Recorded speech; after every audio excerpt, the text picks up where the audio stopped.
Yeah, my name's Jonathan. I'm from People Powered Retrofit and also Carbon Co-op. But today, this session is not about Carbon Co-op or People Powered Retrofit.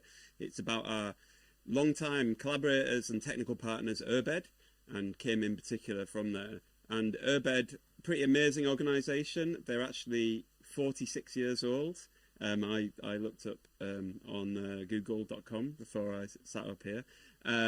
They actually come from a kind of campaigning background around regeneration, actually initially around Covent Garden. The campaign to save the working class area of Covent Garden 46 years ago. And I guess in some senses that worked, in others not. But they are an urban design practice, but they have a particular expertise around retrofit. And that's where our long-term collaboration has been retrofit, the technical aspects of that. But aside from, obviously, we will talk later, People Powered Retrofit is very much in the owner-occupier space and individual homes. But as a number of people have commented, we need to look beyond that, and there are huge challenges in the other housing tenures, and in particular around social housing. And we know that social housing has gained a lot of attention and over the years has had stepwise improvements, but in particular, New Scheme has sought to do whole-scale, whole-house retrofit on a scale, let's say, in certain areas under the Social Housing Decarbonisation Fund scheme. So Kim, Wolfgang and their colleagues have been working on a number of schemes. Kim's going to be talking about the one in Northampton. And Leeds. And in Leeds. So take it away, Kim. Thank you, everybody. Thank you, Jonathan, for the introduction. As mentioned, my name is Kim, and I'm here to talk about our experiences of deep retrofit in the Social Housing Decarbonisation Fund. And today I will cover what the Social Housing Decarbonisation Fund is, introduce you to our project, and talk about the key lessons we learned and the challenges we faced. So we've heard a lot of people say they're new to retrofit, and I'd like to say that's pretty much the same for me. So I graduated from the Manchester School of Architecture with a Master's in Architecture in 2020, following which I joined URBED as a Part 2 architectural assistant and urban design consultant. So prior to joining the retrofit team at URBED, my experience consisted mainly of working on new build residential projects varying in scale from large PRS housing developments and apartment blocks to small scale specialist care and social housing. So I knew all the headlines, like that domestic energy accounted for 28% of the GHG emissions from the three main sectors in the UK, and that we need to reduce our emissions and the impact on the environment. But what wasn't at the forefront of the conversations that I was having was that as much as 80% of the existing housing stock will still be standing by 2050. Therefore, in order to meet our carbon targets and combat fuel poverty, there's a lot of work that needs to be done to bring these existing homes up to a suitable standard. So since I joined URBED, I've been working with the brilliant and dedicated retrofit team that they have, spearheaded by Marianne Heaslip, and developing my experience in retrofit. So I've recently obtained a level 5 diploma in retrofit coordination and risk management, and when I say recently, I mean like 2 months ago. To better understand the challenges and pitfalls of domestic retrofit. So URBED, as Jonathan mentioned, has extensive experience in retrofit, undertaking projects such as home-baked CLT, the TSB retrofitting for the future, and working closely with Carbon Co-op on several projects such as the whole house retrofit assessments, home energy training, and establishing PPR, People Powered Retrofit, to help individual householders retrofit their homes. But as I mentioned earlier, what I'm going to talk about is the SHDF. So URBED utilizes a whole house fabric first approach to retrofit, which means first upgrading the fabric to reduce energy demand. So by prioritizing insulation and air tightness, you can reduce the space heating demand, which accounts for the largest portion of energy usage in homes. I mean, after all, the cheapest energy is that which you don't use in the first place. So this should be done in conjunction with improvements to air tightness, improvements to ventilation to ensure comfortable and quality internal environments. So as the saying goes, build tight, ventilate right. Second would be to improve the energy efficiency of building services with lower carbon alternatives where possible, and this includes measures such as LEDs and higher efficiency boilers. And finally, installing appropriate renewable systems where possible to further reduce carbon emissions. So, oh shoot, I forgot to change the slides. And maybe we'll just move your chair slightly because I think they're projecting this way so we can see them. Sorry. No, that's not your fault. Then we should have been on that. Is that okay? You comfortable that way? Yes. That one. It should be on slide 3. Apparently it takes a second to load.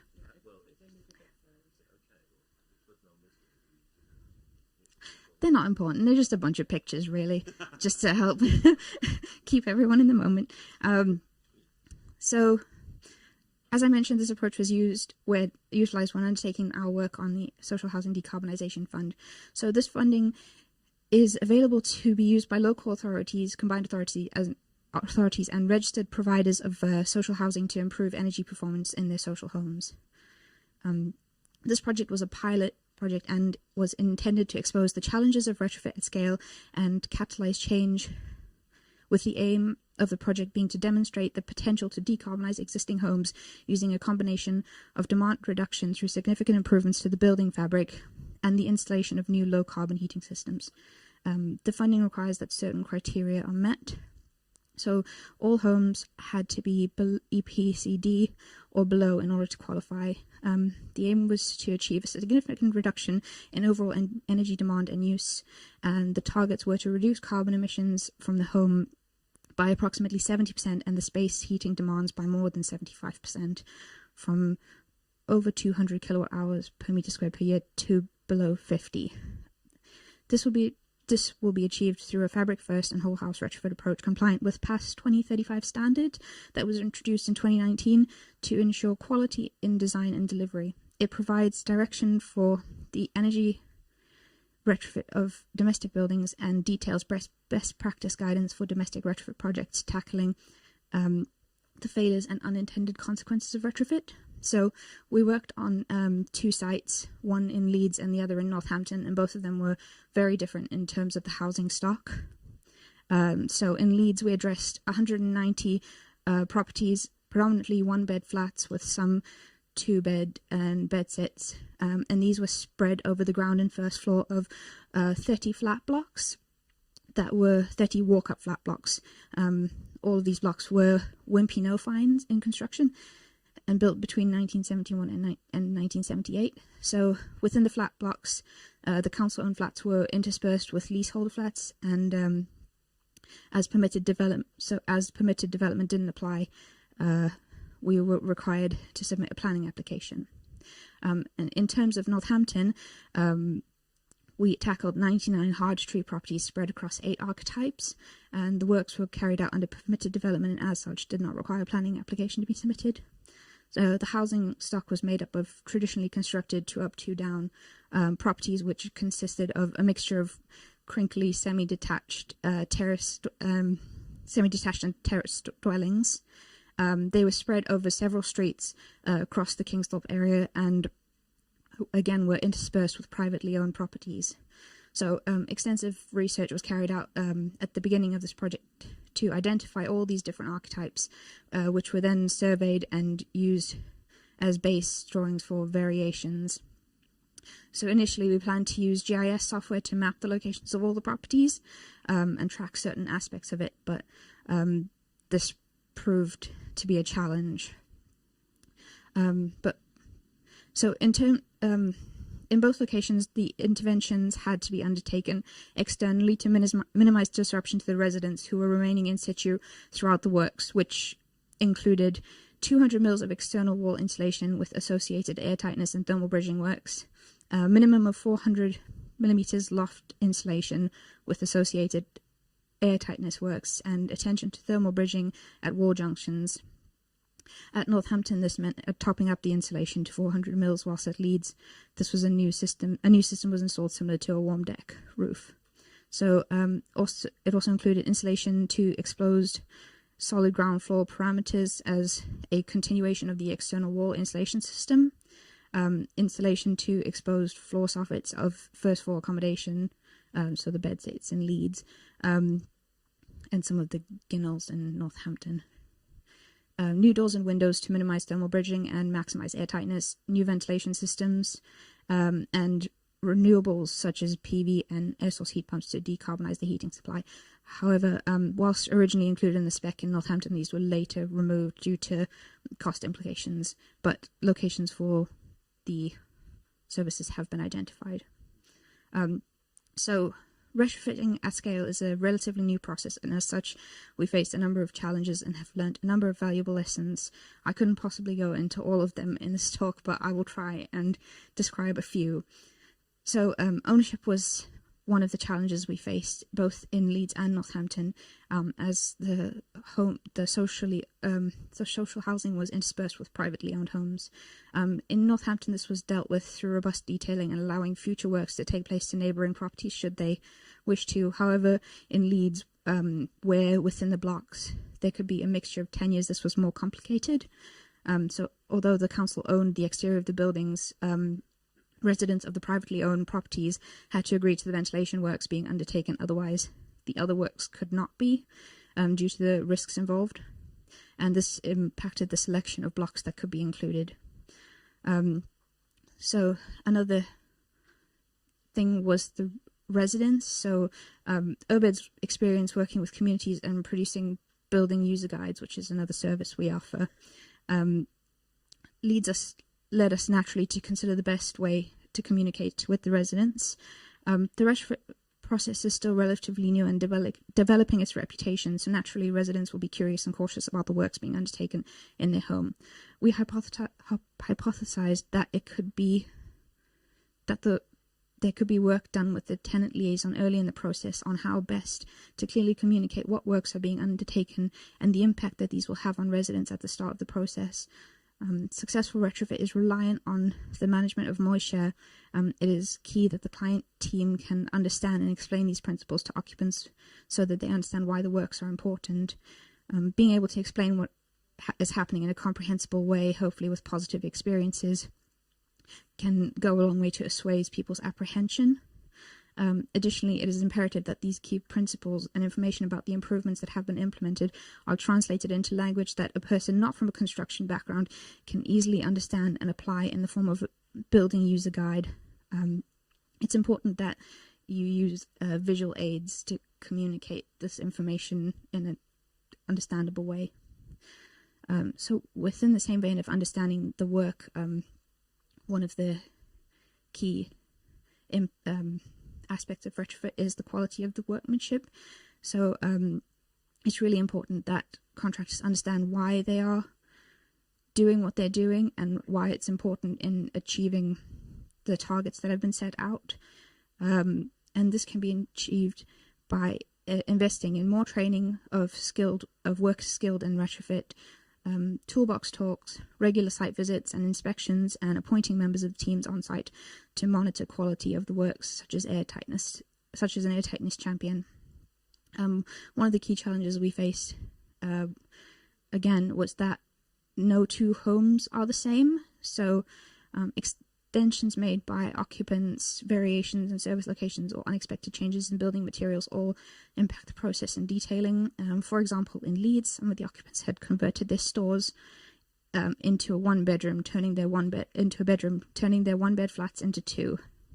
And in Northampton, each of the openings had to be measured individually to ensure that windows would fit due to variations in openings. This adds complexity when working at scale, and possibly one way to combat this would be variation surveys. However, there are time and cost implications of this, which leads nicely on to the next point, is being able to be adaptable and tackling issues that arrive through robust detailing. So an example of this is the window openings at Northampton. So openings in the fabric are weak points and can compromise air tightness. To combat this, the best practice is to situate new windows within the insulation. Our preferred method would be to use ply boxes to create projecting pods that the windows can be easily sealed to and in. But the window installers were against this due to time and cost reasons, and also which were valid because the windows would need to be installed on the same day, and we'd protect the occupants. So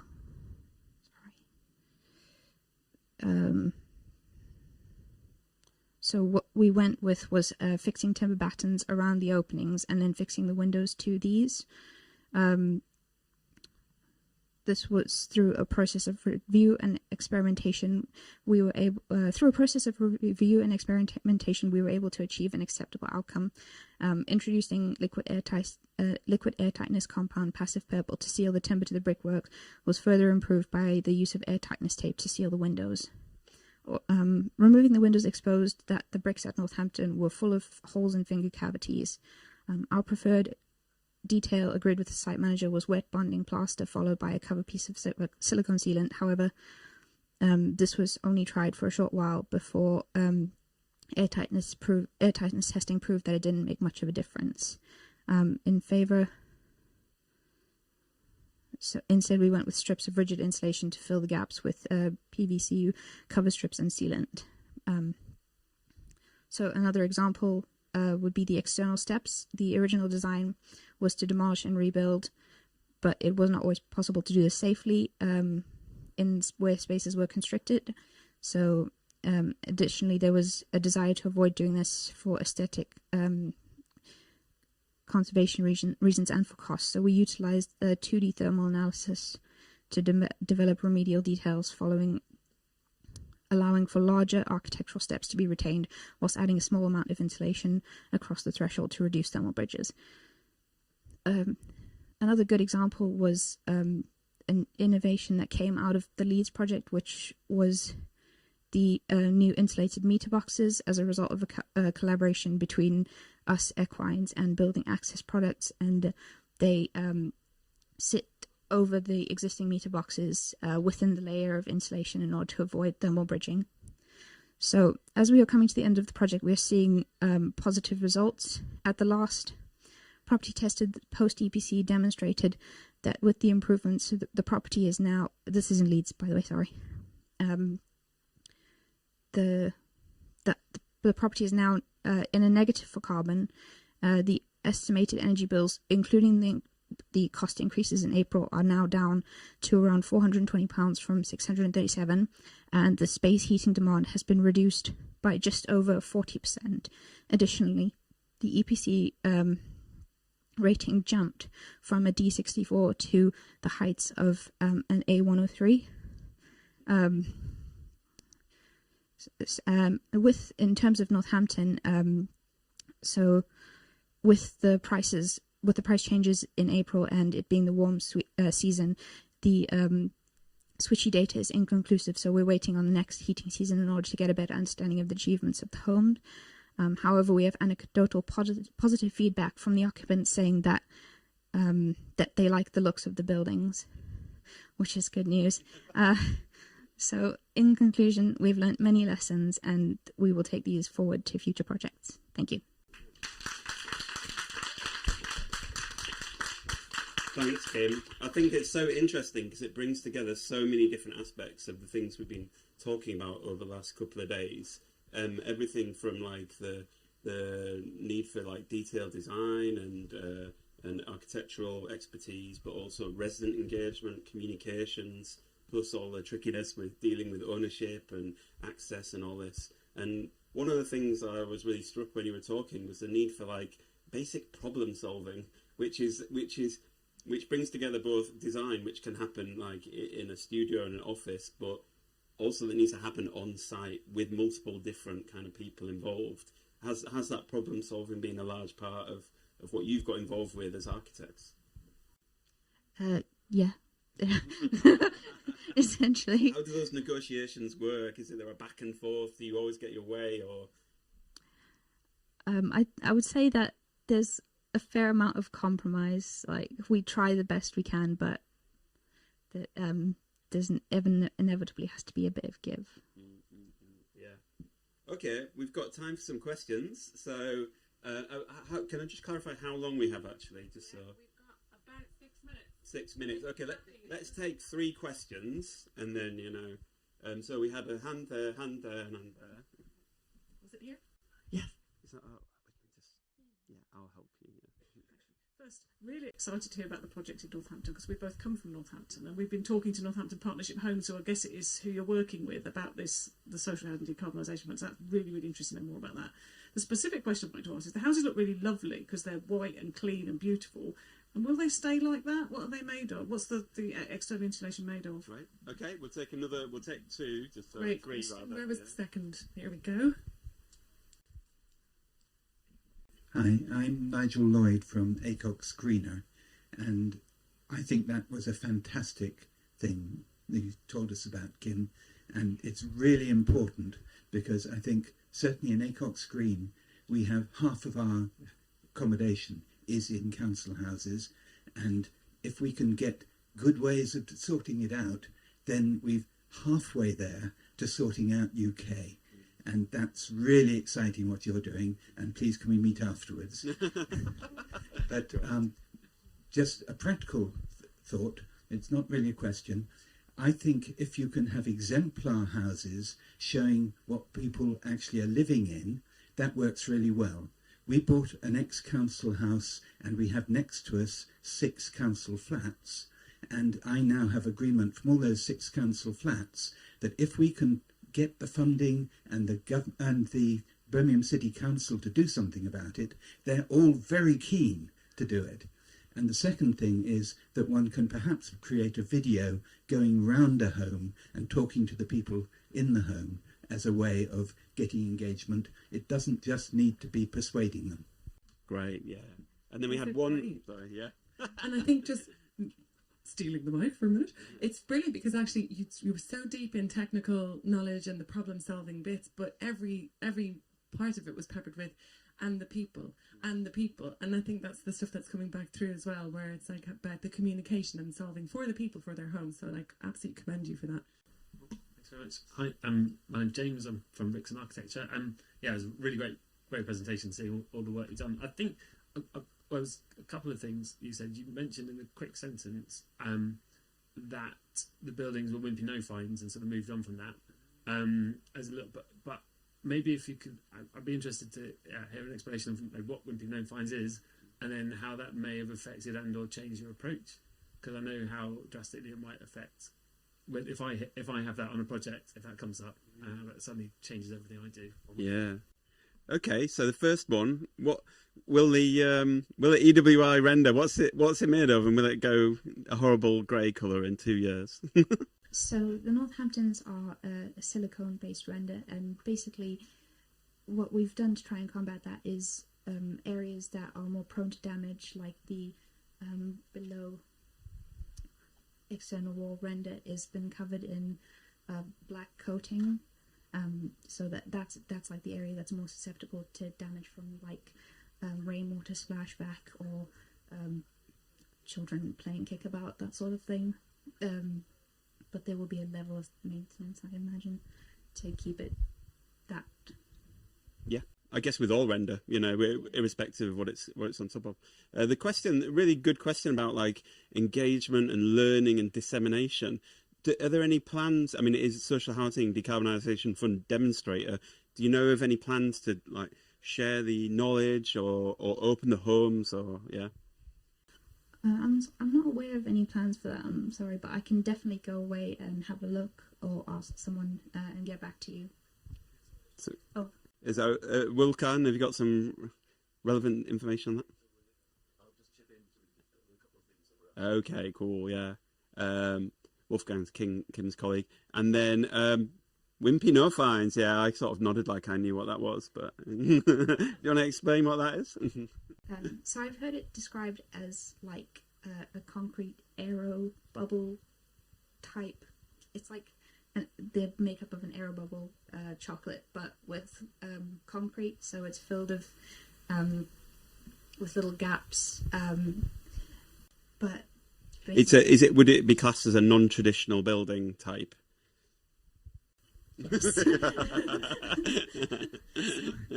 We have a very big book in the office of nod-trads. And yeah, I've recently become acquainted with that. I'm sorry, I'm still learning a bit as well. I'm on my part 2 journey towards being an architect. Well, I was going to ask actually, just very quickly, so I know we're short for time, but your training at university and over the year, obviously in your different phases, how much has that set you up for this? And how much has this work at URBED been very, very new to you? So in university, I didn't really experience any retrofit, but in my first practice, we did a little bit of refurbishment on social homes, but again, no retrofit. So joining URBED was like my introduction to it, and then obviously the retrofit coordinator course, that helped a lot again. Yeah, it's really interesting that you've done that, because I think the retrofit coordinator course, so level 5 accredited training, and many people see that as kind of contractor side or maybe intermediary, but it's really interesting that you've done that as an architect and it's been useful to you. Yeah. I think there's so many questions now, I think, and it's been the first time that we've dropped into like the real sort of technicality bit of how we deliver this stuff. So I wonder, given that there was like, oh, can we talk to you about that because we're in that place, and oh, I'd love to know more. I wonder if there's an opportunity maybe to continue this conversation around sort of lunch and learn bits, because there is going to be some more of that, and I'm going to explain what's happening next now because we are out of time for this bit. Thank you, Kim. Thank you so much for sharing that wealth of knowledge.